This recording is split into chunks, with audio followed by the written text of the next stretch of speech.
Така ли? Пуснато ли? Да. Ето, Емко винаги си спазва обещанията. Посветявам тази 15 плюс на бат Ванко, защото съм му обещал. Един прекрасен, красив Иванчо. Убавец, от река Одейбо. Иване, виж, имам остатъци, нека твоите риби в локвата, без джуки. Хайде да му подаряваме живота, а мога да ще ловим пак.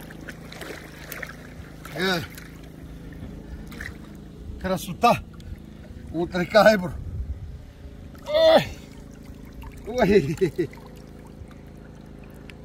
Вижда ли са?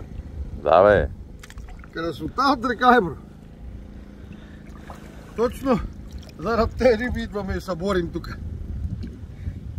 Хайде, приятелю. Ти искаш и да... Какво?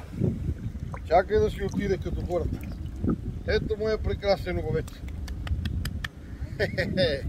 Ванко, лично за тебе.